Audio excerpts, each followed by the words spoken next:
Ever catch yourself, like, really thinking about how you actually understand the world around you? Yeah. It's kind of wild when you stop and consider it. I mean, how does my mind take all this sensory information and turn it into, well, knowledge? It is pretty remarkable. It's a question philosophers have been debating for centuries, and today we're going deep on some of those big ideas. Awesome. Specifically, we're looking at the work of Immanuel Kant, the philosophical heavyweight. And for this deep dive, we've got the Stanford Encyclopedia of Philosophy as our guide. Great source. It is. We'll be zeroing in on his ideas about intuition and concepts. Intuition, that immediate sensory stuff we get bombarded with constantly. Right, the raw data. Yeah, exactly. And then concepts, the way we organize and understand that data, it gets pretty dense. But our mission, should we choose to accept it, is to unpack this philosophical puzzle in a way that's actually clear, maybe even a bit fun. Sounds like a plan.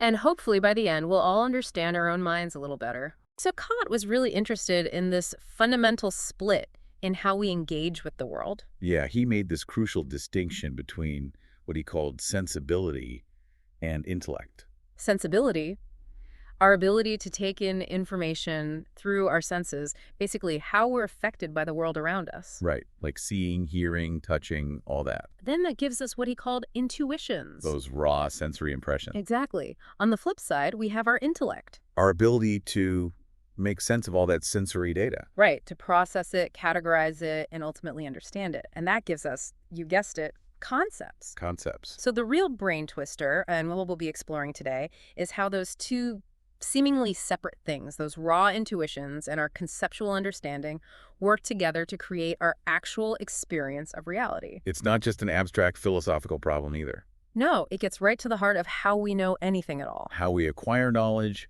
what makes our beliefs about the world justifiable, that kind of thing. Right, because we don't just want to float around in a sea of sensations. No, we want to understand what those sensations mean. So let's try and make this a bit more concrete. Okay. Imagine you see a flash of red. That's the intuition. Boom, raw sensory data. Yep. Then your brain kicks in and says, aha, that's the color red, that's an apple. That's the concept. Exactly. But the million-dollar question is, how did those two connect? How did we get from the raw sensation of red to the concept of an apple? That's the mystery we're unraveling. And our roadmap for this deep dive, this philosophical adventure. Okay, where are we headed? First, we'll explore how different philosophers have interpreted Kant's ideas, especially this link between intuition and concepts. A big debate is whether intuitions are actually separate from our understanding, or if our concepts are already in some way shaping what we perceive. It's a question of influence, right? Are our senses giving us pure, unfiltered data, or are they already colored by our pre-existing knowledge? Exactly.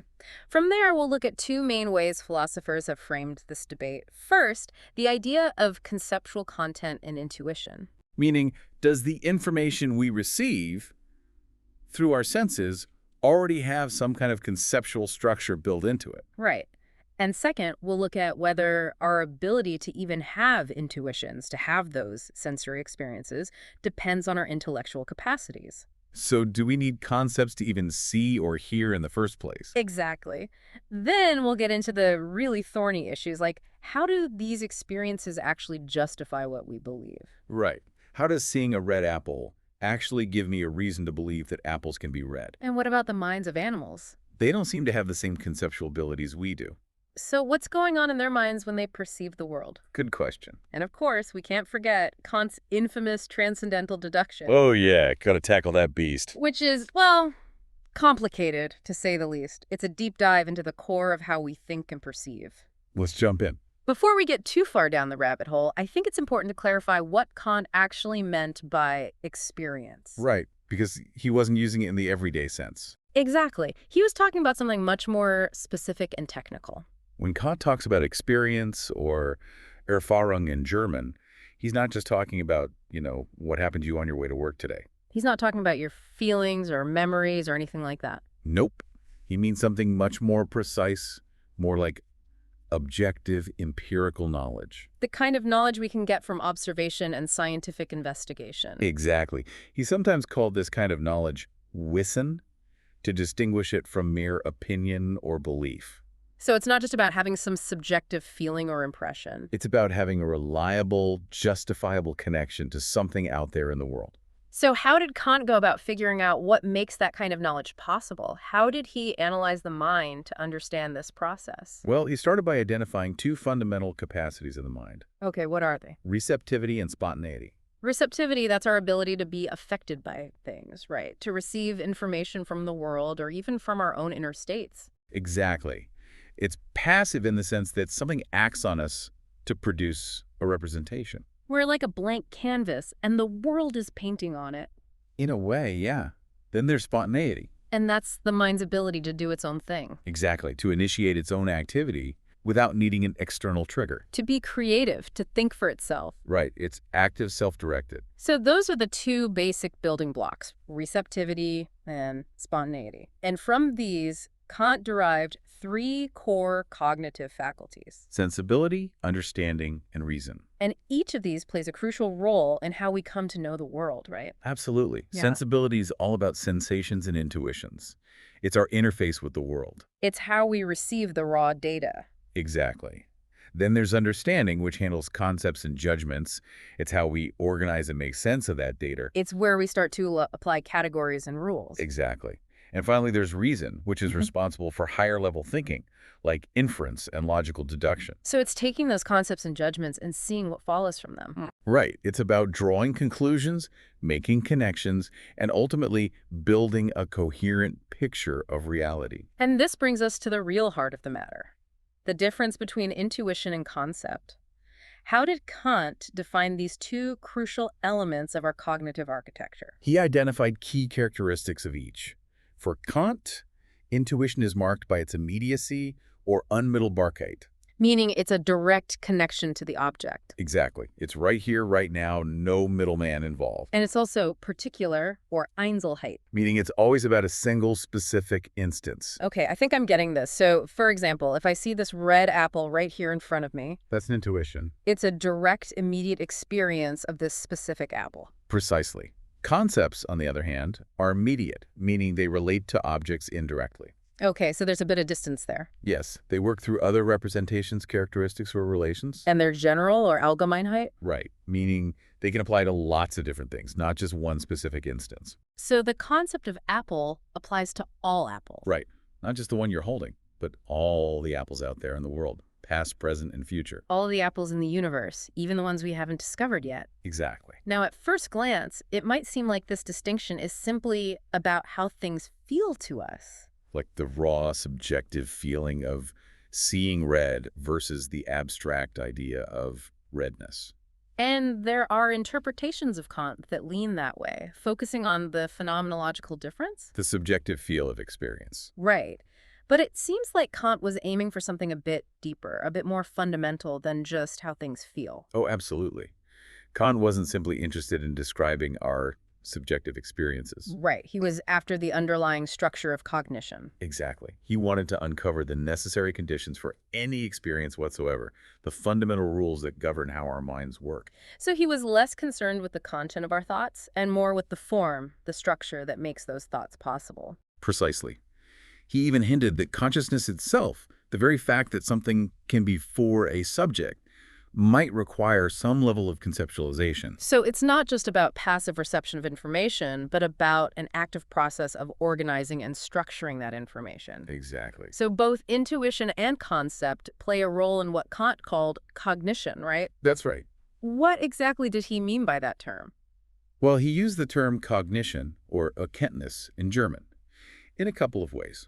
Broadly speaking, he defined it as any conscious representation of an object. Okay, so that's pretty broad. Yeah. In this sense, even something as basic as the immediate feeling of cold, which would be an intuition, or the general concept of winter, could both be considered cognitions. Because they both involve some form of awareness, some way of representing an object or a state of affairs. Precisely.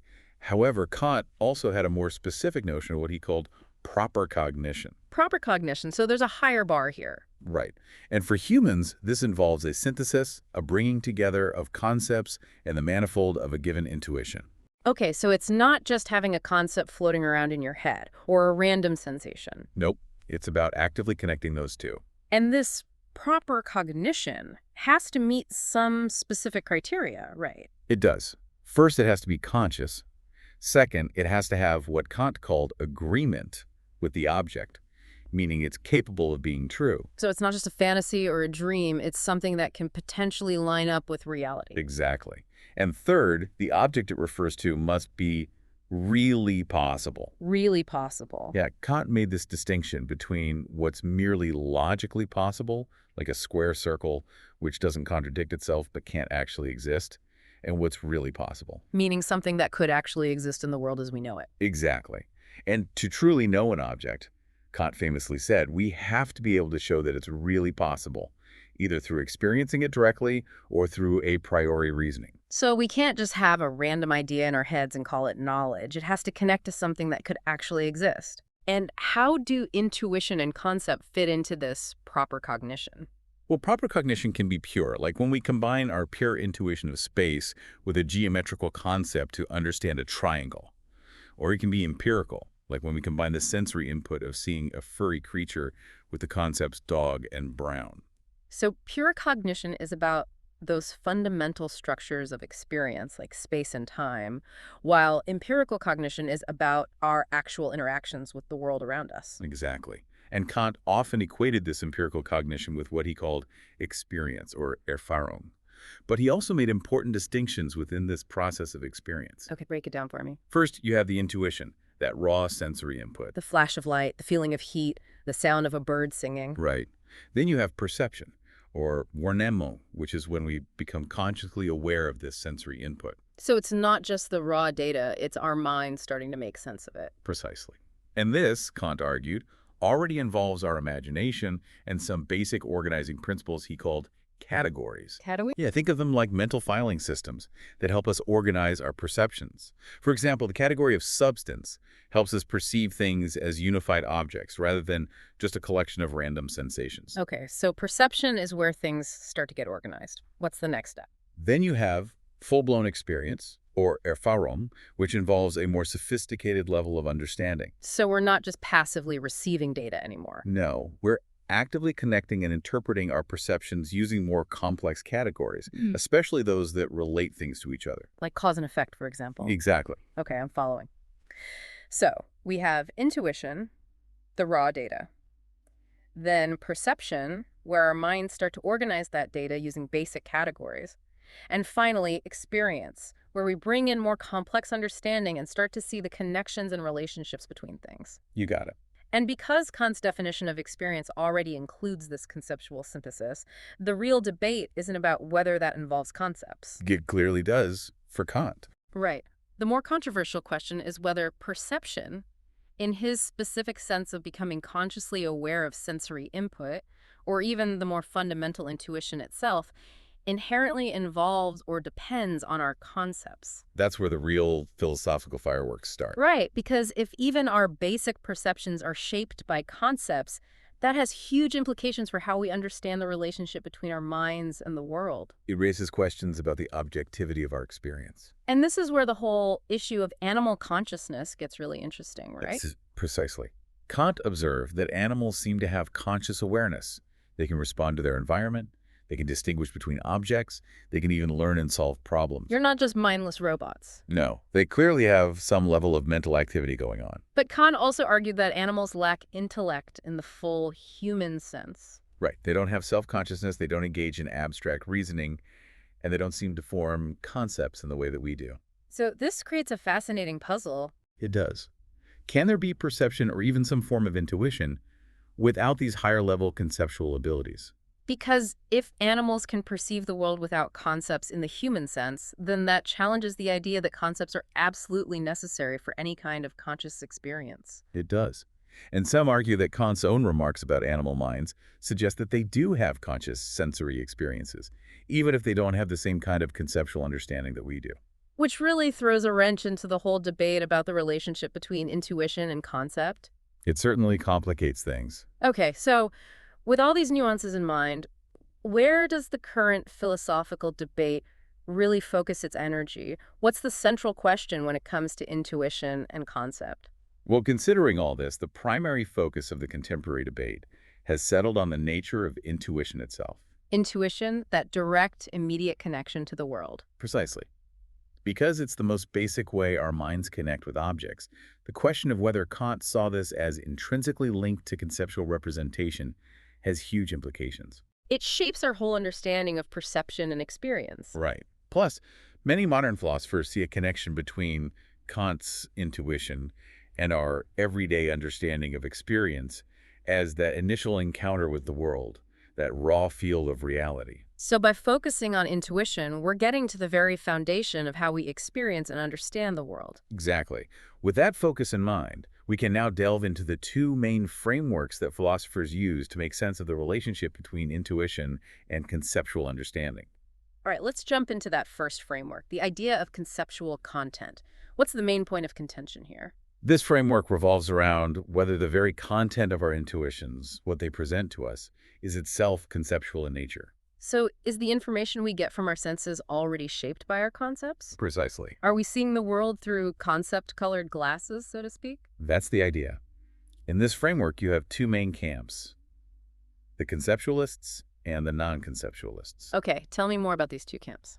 Conceptualism, as you might guess, argues that the content of an intuition is conceptual, and that this conceptual content is what establishes its cognitive link to an object in the world. So for the conceptualist, even our most basic sensory experiences are already imbued with conceptual structure. Exactly. Non-conceptualism, on the other hand, argues that the content of an intuition is at least partly non-conceptual. So there's something more fundamental, something pre-conceptual that's going on. Right, and that this non-conceptual content is sufficient to give us a cognitive connection to an object. We don't need concepts to see the apple, we just need, well, what exactly do we need? That's a big part of the debate. Okay, so we have the conceptualists who think our concepts are already at play in our very first sensory experiences. Yeah. And then the non-conceptualists who think there's a more basic pre-conceptual level of sensory information that still connects us to reality. Exactly. And it's important to note that we're talking about the putatively mind-independent object here, Right, we have to acknowledge Kant's transcendental idealism. which basically says that we can never know things as they are in themselves, only as they appear to us. Precisely. So even if our intuitions have conceptual content, that doesn't mean they perfectly mirror reality as it exists independently of our minds. Right, it's always a mediated experience. So those who argue for conceptualism often point to a specific passage in Kant's B deduction, One of the most important parts of his critique of pure reason. where he talks about the understanding as the faculty of knowledge, which involves relating given representations to an object. And he goes on to say that an object is that in the concept of which the manifold of a given intuition is united. Okay, that's a bit of a mouthful. What does it mean in simpler terms? Basically, it's saying that for our intuitions to make sense, to be about something, they have to be structured by concepts. The concept is what brings unity to the manifold of the intuition. Exactly. It's what binds those raw sensations together into a coherent object. So that sounds like a pretty solid point for the conceptualists. What are the main philosophical reasons why people hold this view? Why think that concepts are already shaping our most basic experiences? Well, there are a couple of key motivations. First, the idea that sensory experience can only provide rational justification for our beliefs or judgments if those experiences themselves already have conceptual content. Okay, so this gets into the whole issue of how we justify what we believe. Exactly. How can I have a reason to believe that this apple is red if my experience of redness is just a raw, unprocessed sensation? It seems like the experience itself needs to have some conceptual structure to support that belief. Right. It needs to be able to connect to the concept of red in a meaningful way. Otherwise, it's just a feeling, not a reason. Exactly. What's the second motivation for conceptualism? The second motivation comes from the transcendental deduction itself. Many philosophers believe that a coherent interpretation of the deduction requires Kant to be a conceptualist. The transcendental deduction, his famously difficult argument for how the categories of our understanding apply to our experience. That's the one. The idea is that if our understanding is going to connect with the world, then even our initial sensory experiences need to have some kind of conceptual framework built in. So the deduction, for these philosophers, is all about showing how concepts are already embedded in our intuitions. That's the idea. And of course, the non-conceptualists have their own counter-arguments. But even beyond those broader philosophical debates, are there challenges to the conceptualist view just in terms of understanding Kant's own writings? Yes, there are some significant challenges when you really dig into Kant's own terminology. Okay, let's hear them. What's the first challenge? The first one revolves around Kant's concept of content, or Inhalt in German. Content meaning what the intuition actually presents to us. Exactly. Kant often defined the content of a piece of knowledge as its relation to an object. So what the knowledge is about. Right. And he also argued that intuitions and concepts relate to objects in fundamentally different ways. Okay, remind me how they're different. Intuitions relate to objects immediately, directly, while concepts relate to them immediately, indirectly. So the intuition is like a direct line to the object, while the concept is more like a map or a description. That's a good analogy. Yeah. Now, if the content of a piece of knowledge is this relation to an object, and intuitions and concepts have different kinds of relations to objects, then it follows that the content of an intuition can't be the same as the content of a concept. Because they connect to the object in different ways, what they bring to the connection, their content would also have to be different. Right. That's a pretty compelling argument. Yep. What's the second challenge for conceptualism based on Kant's texts? The second challenge has to do with how Kant understood concepts and how they function in conceptual synthesis. Kant famously said that a concept is a function. Yeah, which he defined as the unity of an act that orders different representations under a common one. He also stated that concepts are essentially predicates of possible judgments. Predicates, like adjectives. Kind of, yeah. That means they're used to say something about something else. So red is a predicate that we can apply to the apple. Exactly.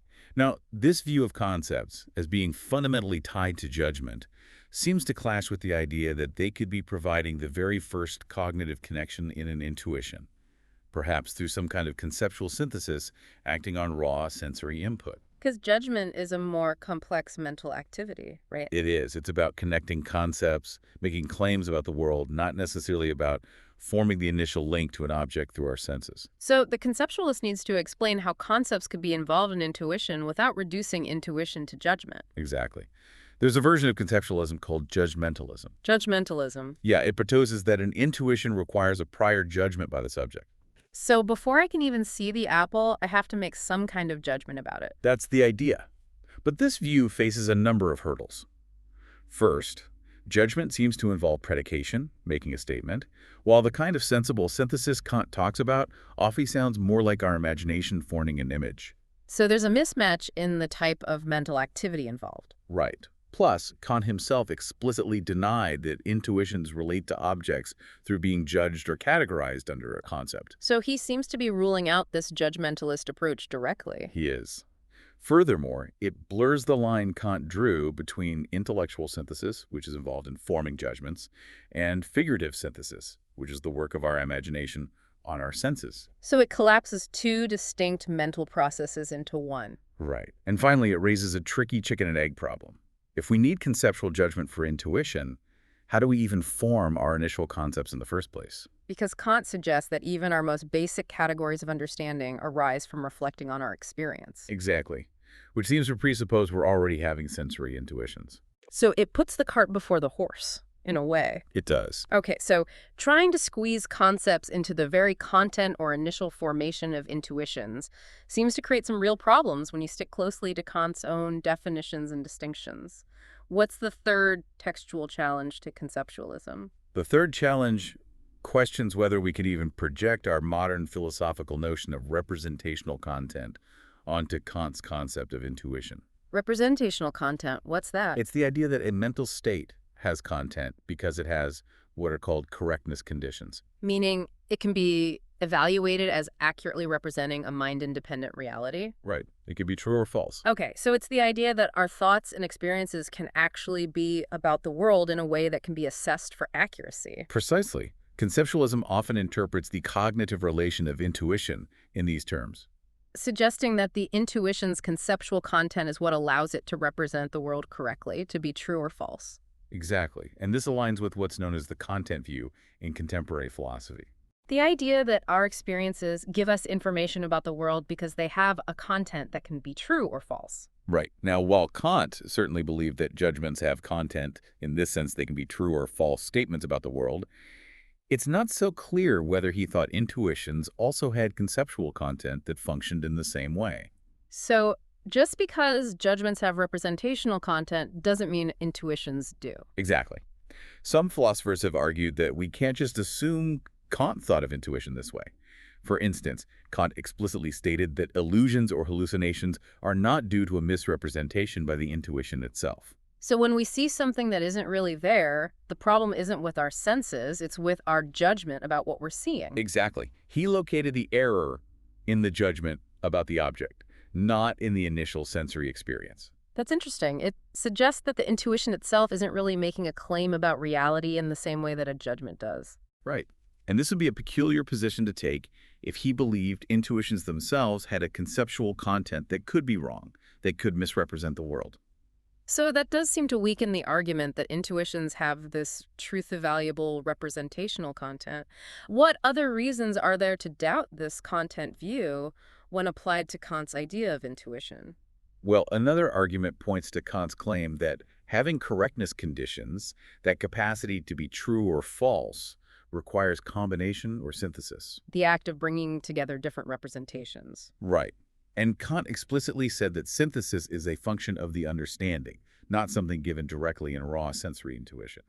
So the ability to be true or false comes from our conceptual understanding, not from our senses themselves. Exactly. This implies that whatever content intuition might have, it doesn't determine its truth or falsity in the same way that conceptual content in a judgment does. Okay, I'm following.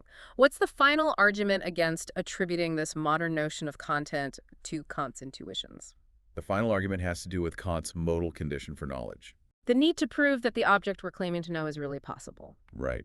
This suggests that intuition contributes something more than just a correctness condition to our knowledge. It's not just representing something, it's somehow grounding the possibility of that thing. Exactly. It seems to provide a connection to some form of actuality. So intuition doesn't just tell us what might be true, it anchors the possibility of something being true in actual experience. Exactly. Furthermore, some argue that representational content, as we understand it today, is inherently general.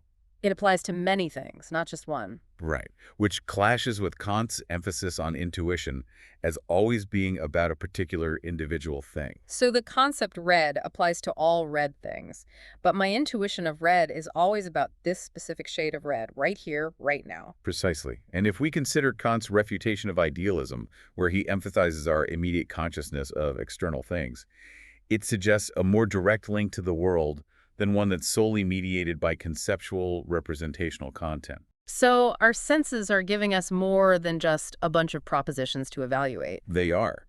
The overall conclusion from these challenges is that the whole debate about conceptual content in intuition might be based on a way of thinking about content that Kant himself didn't fully endorse. So we might be imposing our modern philosophical baggage onto his ideas. It's a real possibility.